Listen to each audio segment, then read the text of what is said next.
বহুতে বৰ্ধিত নম্বৰ বঢ়াই তেওঁলোকে আবেদন কৰিছে গতিকে আমি যদি চাওঁ 4500 পদৰ ক্ষেত্ৰত 5550টা পদৰ তুলনাত কিন্তু যথেষ্টখিনি কম্পিটিশ্যন হ'ব প্ৰথমে আমি চাম এছিষ্টেণ্ট টিচাৰ লোৱাৰ প্ৰাইমেৰীৰ ক্ষেত্ৰত আপোনালোকে জানে যে 2325টা পোষ্ট ওলাইছে তাৰ ভিতৰত প্ৰায়বিলাক জিলাতে প্ৰায়বিলাক কেটেগৰীতে কিন্তু এইবাৰ পোষ্টৰ সংখ্যা প্ৰায় সমান সমান গতিকে 22খন জিলাত ওলাইছে এছিষ্টেণ্ট টিচাৰ লোৱাৰ প্ৰাইমেৰী যেটো আসামিজ মিডিয়ামৰ কাৰণে 2325টা তাত যদি আমি চাওঁ দেখিব বৰপেটা আনৰিজাৰ্ভৰ ক্ষেত্ৰত প্ৰথমে চাম প্ৰায় সমান পোষ্ট বৰপেটাত আনৰিজাৰ্ভত 28টা বিশ্বনাথত 41টা বঙাইগাঁৱত 28টা চৰাইদেউত 38টা ঠিক তেনেদৰে প্ৰায় সমান পোষ্ট বহুত বেছি 100+ পোষ্ট নাই মাত্ৰ 91 পোষ্ট আছে লখিমপুৰত শিৱসাগৰত 88 আছে আৰু যোৰহাটত 58টা তিনিখন হাইয়েষ্ট আছে আনৰিজাৰ্ভৰ ক্ষেত্ৰত ঠিক একেদৰে ওবিসিৰ ক্ষেত্ৰত যদি আমি চাওঁ ওবিসিৰ ক্ষেত্ৰতো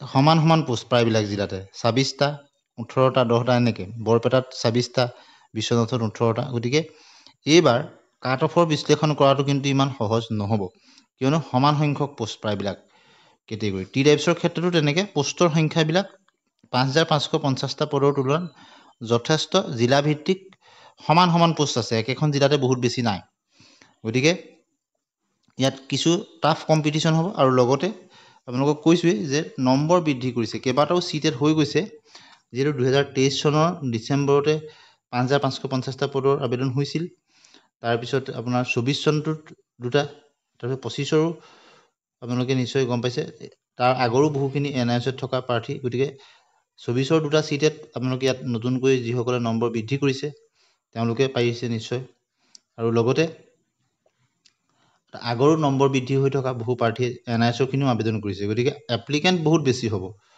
কিন্তু চৰকাৰে যে 5550টা পদৰ পিছত 4500 পদত নিযুক্তি দিব সেয়া অত্যন্ত চৰকাৰৰ আদৰণীয় পদক্ষেপ বুলি ক'ব লাগিব একেলগে দিয়া হ'লে অভাৰলেপিং হ'লহেঁতেন গতিকে এতিয়া 5550টা পদত যিসকলে পাব এলপিত পোৱাসকলে পুনৰ 4500ত এলপিত নাপাব তাৰ কাৰণে সময়ত আবেদন কৰা প্ৰাৰ্থীসকলে চৰকাৰক নিশ্চয় দৃষ্টিগোচৰ কৰিব লাগিব যাতে একেখিনি প্ৰাৰ্থীয়ে পুনৰ অন্তৰ্ভুক্ত নহয় আজিকালি অৱশ্যে সফটৱেৰ থাকে য'ৰ নিৰ্বাচিত প্ৰাৰ্থীসকল ডিটেক্ট কৰিব পাৰে গতিকে বা সময়ত প্ৰাৰ্থীসকলে ডিডব্লিউ কথাটো দৃষ্টিগোচৰ কৰিলেও হ'ব যেহেতু 5550টা পদত যিসকলে এলপিত পাব তেওঁলোকে 4500ত তেওঁলোকৰ নামটো আকৌ তেওঁলোকে এলপিত কৰিব নোৱাৰিব কিন্তু এলপিত নিৰ্বাচন হোৱাসকল আপাৰ প্ৰাইমেৰীত হ'ব পাৰিব পিছৰ ওপৰলৈ যাব পাৰে বা আপাৰ প্ৰাইমেৰীত 5550টাত পোৱাখিনি তেওঁলোকে আপাৰ প্ৰাইমেৰীত আকৌ আবেদন কৰিব নয়বা তেওঁলোকৰ নাম আহিলেও নামটো কটা যাব আপোনালোকে নিশ্চয় জানে কিন্তু এলপিত থকাসকল আপাৰ প্ৰাইমেৰীত আকৌ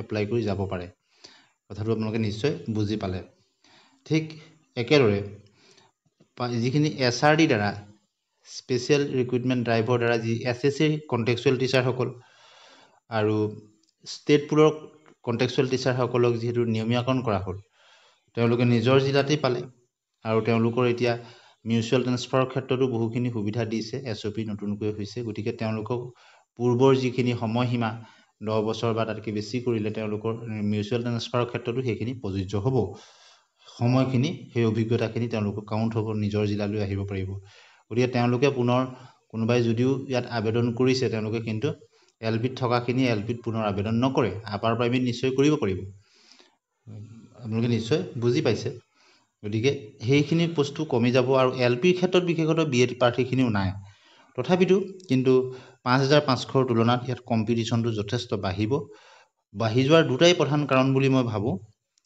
যে প্ৰথম কাৰণ হ'ল সকলো জিলাতে সমান পোষ্ট আছে কেটেগৰী ৱাইজ খুব কম ডিফাৰেঞ্চ আছে 5500 পদৰ তুলনাত আৰু দ্বিতীয়তে ইয়াত বহুতেই সুযোগ পালে যি চিটেটৰ দ্বাৰা তেওঁলোকৰ নম্বৰ বৃদ্ধি কৰিবলৈ আৰু বহু প্ৰাৰ্থীয়ে তেওঁলোকৰ 100+ তেওঁলোকে গৈছে বা 90 তলত থকাখিনিয়ে 90+ত গৈছে বা 100ৰ ওপৰত বহুতেই নম্বৰ বৃদ্ধি কৰিছে আৰু যিহেতু পোষ্ট 28টা 30টা 40টা 50টা এনেদৰেহে আছে জিলা ভিত্তিক কেটেগৰী ৱাইজ গতিকে ইয়াত কম্পিটিশ্যনটো যথেষ্ট টাফ হ'ব আৰু সেই অনুপাতে আপোনালোকে আপোনালোকৰ নম্বৰসমূহ জনাব ঠিক একেদৰে আমি যদি চাওঁ বেংগলী মিডিয়ামৰ ক্ষেত্ৰতো যদি চাওঁ টোটেল পোষ্ট 475টা আছে মাত্ৰ 3খন জিলা বেংগলী মিডিয়ামৰ কাছাৰৰ ক্ষেত্ৰত 73টা আছে আনৰিজাৰ্ভত হাইলাকান্দিত 41টা শ্ৰীভূমিত 59টা আছে 79 OBC MOBCৰ ক্ষেত্ৰতো তেনেদৰে প্ৰায় সমানেই কাছাৰত 31টা হাইলাকান্দিত 21টা শ্ৰীভূমিত 35টা অৰ্থাৎ পোষ্টৰ ডিফাৰেন্স খুব কম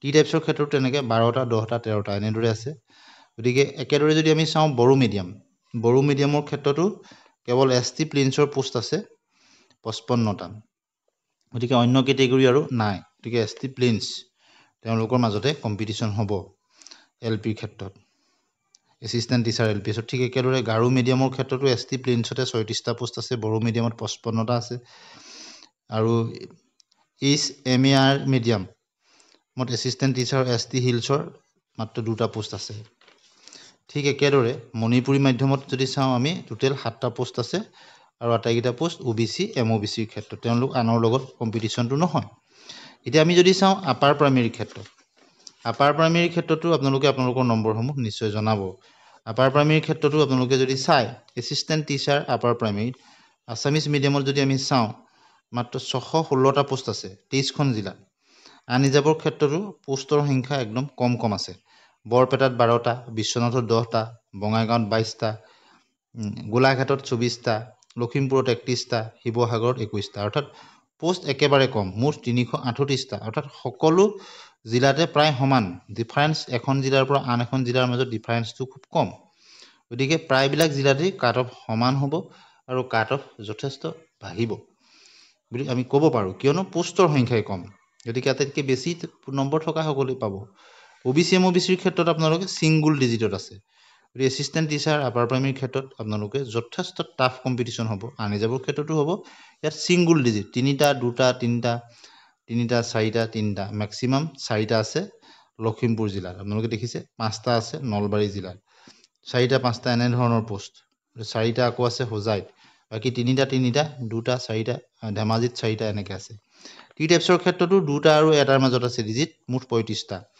SCৰ ক্ষেত্ৰতো এছিষ্টেণ্ট টিচাৰৰ ক্ষেত্ৰত 1টা 2টা এনেদৰে আছে এখন জিলাত মাত্ৰ 3টা আছে নলবাৰীত গতিকে কম্পিটিশ্যন হ'ব তেওঁলোকৰ মাজত ST প্লেইনছতো তেনেকৈ 3টা 3টাকৈ 53টা পোষ্ট আছে ST হিলছৰ ক্ষেত্ৰতো তেনেকৈ 2টা আছে 2টা 3টাকৈহে পোষ্ট আছে মুঠ 52টা গতিকে নেক্সট এই যি 4500ৰ ক্ষেত্ৰত কিন্তু কম্পিটিশ্যনটো যথেষ্ট হ'ব আৰু পইণ্টৰতে নাপাব কাট অফ যথেষ্ট হাই হ'ব বুলি আমি অনুমানেই কৰিব পাৰোঁ পোষ্টৰ সংখ্যা যিহেতু কম গতিকে টোটেল 616টা যদিও আছে এছিষ্টেণ্ট টিচাৰ আপাৰ প্ৰাইমেৰীত আছামিজ মিডিয়ামত তথাপিতো কিন্তু কাট অফ যথেষ্ট বহাৰ সম্ভাৱনাই প্ৰবল অৰ্থাৎ যথেষ্ট ভাল নম্বৰ থকা প্ৰাৰ্থীহে টেটত তেওঁলোকে নিৰ্বাচিত হ'ব পাৰিব আমি যদি চাওঁ বেংগলী মিডিয়ামৰ ক্ষেত্ৰত এছিষ্টেণ্ট টিচাৰ UPSত 101টা পোষ্ট আছে গতিকে তাতো আন ৰিজাৰ্ভৰ ক্ষেত্ৰত ইয়াত মাত্ৰ 3খন জিলা কাছাৰ হাইলাকান্দি আৰু শ্ৰীভূমি আন ৰিজাৰ্ভত কাছাৰত আছে 21টা হাইলাকান্দিত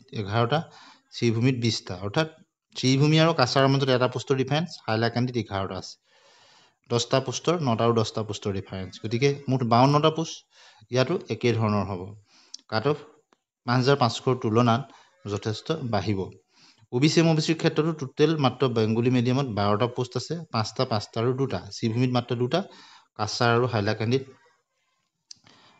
মাত্ৰ 5টা গতিকে কাট অফ বাঢ়িব আপোনালোকে হয়তো শুনি কিছু বেয়া পাব কিন্তু তথাপিতো কম্পিটিশ্যন যথেষ্ট টপ লেভেলত যাব গতিকে একদম পইণ্টতে ইফাল হৈ হ'ব যদি ধৰি লওক কোনোবা 65 হয় পইণ্টতে 65ৰ ঘৰতে পাই যাব মেক্সিমাম যদি বোলে 67 হ'লে 67ৰ পইণ্টৰ ঘৰতে 2-3জন প্ৰাৰ্থী পাই যাব তেনেকুৱা মানে যিহেতু 2টা 3টা পোষ্ট তেনেধৰণৰ হ'ব পাৰে কিমান হ'ব এতিয়াতো নিশ্চয় ক'ব নোৱাৰি কিন্তু কাট অফ বহাৰ সম্ভাৱনা যথেষ্ট প্ৰবল 103টা পোষ্ট আছে ঠিক একেদৰে অন্য কেটেগৰীবিলাকৰ ক্ষেত্ৰতো গাৰো মিডিয়ামৰ ক্ষেত্ৰতো আমি যদি চাওঁ গাৰো মিডিয়ামৰ ক্ষেত্ৰত 8টা পোষ্ট আছে গতিকে গাৰো মিডিয়ামত অকল ST প্লেইনছৰ তেওঁলোকৰ মাজতে হ'ব কম্পিটিশ্যন আৰু তেওঁলোকৰ কেণ্ডিডেট যথেষ্ট বেছি নাথাকে গাৰো মিডিয়ামত গতিকে অন্য তুলনাত ইয়াত কম্পিটিশ্যনটো কম হ'ব কিন্তু কিমানলৈকে যাব সেই কথাটো এতিয়া আমি অনুমান কৰিব নোৱাৰোঁ ছায়েন্স টিচাৰৰ ক্ষেত্ৰত যদি আমি চাওঁ মাত্ৰ 282টা পোষ্ট আছে এছিষ্টেণ্ট টিচাৰ আপাৰ প্ৰাইমেৰীতকৈ ছায়েন্স টিচাৰত আৰু বেছি বৃদ্ধি হ'ব কাট অফ কিয়নো ইয়াত ছিংগুল ডিজিটত আছে আন ৰিজাৰ্ভত আপোনালোকে চাব ছিংগুল ডিজিটত আছে মাত্ৰ 2খন জিলাত ডাবল ডিজিটত আছে আন ৰিজাৰ্ভৰ ক্ষেত্ৰত কামৰূপ আৰু লখিমপুৰত। কামৰূপত আছে 12টা, লখিমপুৰত আছে 11টা। OBCৰ ক্ষেত্ৰত 2টা এটাকে আছে, কেইখনমান জিলাত 5টা আছে। আপোনালোকে ধৰি লওক ধুবুৰীত 5টা আছে, গোৱালপাৰাত 5টা আছে, কামৰূপত 5টা আছে, তেনেধৰণৰ। আৰু একেবাৰে কম পোষ্ট টি টাইপছৰ ক্ষেত্ৰতো এটা কোনো জিলাত নায়েই, মুঠ 19টা পোষ্ট। SCৰ ক্ষেত্ৰতো 1টা আৰু 2টা, মেক্সিমাম 2টাই বেছি, 26টা। গতিকে কাট অফ যথেষ্ট বাঢ়িব।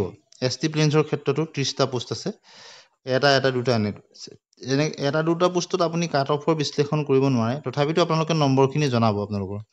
ST হিলছৰ ক্ষেত্ৰত তেনেকৈ 30টা পোষ্ট আছে, PWDৰ ক্ষেত্ৰত 34টা পোষ্ট আছে, মুঠ 282টা পোষ্ট আছে। গতিকে আমি চালোঁ এইখিনি। আৰু বেংগলী মিডিয়ামৰ ক্ষেত্ৰত যদি আমি চাওঁ 51টা পোষ্ট আছে, কাছাৰ, হাইলাকান্দি আৰু শ্ৰীভূমিত। এছিষ্টেণ্ট টিচাৰ আপাৰ প্ৰাইমেৰীৰ ক্ষেত্ৰত বেংগলী মিডিয়ামত। আৰু ৰিজাৰ্ভত মাত্ৰ 3খন জিলা ইয়াত, কাছাৰ, হাইলাকান্দি আৰু শ্ৰীভূমিত। কাছাৰত 5টা, হাইলাকান্দিত 2টা আৰু শ্ৰীভূমিত 7টা।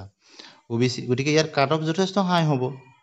বেংগলী মিডিয়ামৰ কম নাই, যিহেতু CTET নম্বৰ বহুত বৃদ্ধি কৰিছে। OBCৰ ক্ষেত্ৰতো 1টা আছে কাছাৰত, 2টা আছে হাইলাকান্দিত, 3টা আছে শ্ৰীভূমিত। গতিকে টাফ কম্পিটিশ্যন, নেক টু নেক কম্পিটিশ্যন, মানে আপোনাৰ পইণ্টতে ইফাল সিফাল হ'ব আৰু যথেষ্ট হাই স্ক'ৰিং প্ৰাৰ্থীহে পাব চিট। টি টাইপছৰ ক্ষেত্ৰতো তেনেদৰে 2টাকৈ 6টা পোষ্ট আছে।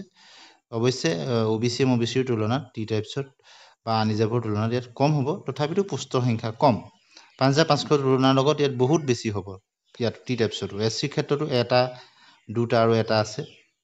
1টা পোষ্ট আছে কাছাৰত, 2টা আছে হাইলাকান্দিত, 1টা আছে শ্ৰীভূমিত, 4টা পোষ্ট। ঠিক একেদৰে ST প্লেইনছৰ ক্ষেত্ৰতো তেনেদৰে যদি চাওঁ 3টা, 4টা আৰু 3টা, 10টা পোষ্ট। গতিকে ST প্লেইনছৰ ক্ষেত্ৰতো কাট অফ যথেষ্ট 5550টা পদৰ তুলনাত বাঢ়িব। ST হিলছৰ ক্ষেত্ৰতো তেনেদৰে অন্য কেটেগৰীৰ তুলনাত কম হ'ব, তথাপিতো মুঠ পোষ্টৰ সংখ্যা 6টা। PWDৰ ক্ষেত্ৰতো তেনেদৰে 5টা পোষ্ট আছে মাত্ৰ, মুঠ 51টা পোষ্ট আছে। গতিকে আপোনালোকে গম পালে যে এইবাৰ 4500 পদৰ ক্ষেত্ৰত কাট অফ কিন্তু যথেষ্ট বাঢ়িব। এতিয়া আমি চাম হিন্দী টিচাৰৰ ক্ষেত্ৰত 4500। হিন্দী টিচাৰ আপাৰ প্ৰাইমেৰীত যদি আমি চাওঁ, হিন্দী টিচাৰৰ ক্ষেত্ৰত কিন্তু অন্য কেটেগৰীৰ তুলনাত অলপ কমিব, কিয়নো হিন্দী টিচাৰৰ কোৱালিফাইড প্ৰাৰ্থীৰ সংখ্যা সিমান বেছি নহয়। কিন্তু 5550টা পদৰ তুলনাত ইয়াতো বৃদ্ধি হ'ব। ইয়াতো আন ৰিজাৰ্ভৰ ক্ষেত্ৰত Hindi teacher upper primary Assamese মিডিয়ামত আন ৰিজাৰ্ভত 199টা পোষ্ট আছে, য'ত ধুবুৰীত 16টা হায়েষ্ট পোষ্ট আছে, ডিব্ৰুগড়ত 16টা হায়েষ্ট পোষ্ট আছে, আৰু লখিমপুৰত 31টা, চবতছে নাম্বাৰ 1ত আছে। গতিকে বহুতেই লখিমপুৰ তেওঁলোকে ফাৰ্ষ্ট প্ৰিফাৰেঞ্চ, ছেকেণ্ড বা থাৰ্ড কোনোবা এটা প্ৰিফাৰেঞ্চত দিছে। আৰু অন্যান্য জিলাবিলাকত 6টা, 8টা এনেদৰে আছে, ছিংগুল ডিজিটত আছে। তিনিচুকীয়াত মাত্ৰ ডাবল ডিজিট 11টা আছে। গতিকে আন ৰিজাৰ্ভৰ ক্ষেত্ৰত যিহেতু অন্য কেটেগৰীৰ প্ৰাৰ্থী আহি যায়, গতিকে টাফ কম্পিটিশ্যন এটা হ'ব। তথাপিতো হিন্দী টিচাৰৰ ক্ষেত্ৰত কিছু কম্পিটিশ্যনটো অন্যৰ তুলনাত কম। OBCৰ ক্ষেত্ৰত কিন্তু ইয়াত ছিংগুল ডিজিটতহে আছে। কেৱল মাত্ৰ ধুবুৰীত 9টা পোষ্ট আছে, আৰু বাকী আমি যি দেখিছোঁ বঙাইগাঁৱত 5টা আছে, তেনেদৰে কামৰূপত 4টা মেক্সিমাম আছে এইকেইটা, আৰু বাকীখিনি আপোনাৰ 3টা, 2টা, 1টা এনেদৰে আছে। কম্পিটিশ্যনটো হাই হ'ব। টি টাইপছৰ ক্ষেত্ৰত 1টা পোষ্ট আছে মাত্ৰ, লখিমপুৰৰ ক্ষেত্ৰত 3টা পোষ্ট আছে, মুঠ 27টা পোষ্ট আছে। SCৰ ক্ষেত্ৰত যদি আমি চাওঁ, হিন্দী টিচাৰৰ আছামিছ মিডিয়ামৰ হিন্দী টিচাৰৰ ক্ষেত্ৰত 1টাকৈ পোষ্ট আছে, মাত্ৰ কেইখনমান জিলাত 2টা আছে। গোলাঘাটত 3টা পোষ্ট আছে, লখিমপুৰত 4টা আছে, তেনেদৰেহে আছে। 36টা পোষ্ট। গতিকে SCৰ ক্ষেত্ৰতো 5550টাৰ তুলনাত বাঢ়িব। ST প্লেইনছৰ ক্ষেত্ৰতো তেনেদৰে যথেষ্ট কাট অফ বাঢ়িব। মাত্ৰ 2টা, 1টা এনেদৰেহে পোষ্ট আছে। আৰু ST হিলছৰ ক্ষেত্ৰত অন্য কেটেগৰীৰ তুলনাত কমিব, 34টা পোষ্ট আছে। PWDৰ ক্ষেত্ৰতো কিন্তু 1টা, 2টাকৈহে আছে, পোষ্টৰ সংখ্যা কম, গতিকে কম্পিটিশ্যন বাঢ়িব। 429টা পোষ্ট টোটেল। বঙালী মিডিয়ামত বা বেংগলী মিডিয়ামত যিটো আছে আপোনালোকে চাব, 111টা পোষ্ট আছে হিন্দী টিচাৰৰ ক্ষেত্ৰত। আন ৰিজাৰ্ভত আছে 51টা, য'ত কাছাৰত 10টা আছে, হাইলাকান্দিত 18টা, শ্ৰীভূমিত 23টা। গতিকে ইয়াতো কম্পিটিশ্যনটো টাফ হ'ব। OBCৰ ক্ষেত্ৰতো 9টা, 4টা আৰু 13টা, কাছাৰ, হাইলাকান্দি আৰু শ্ৰীভূমি।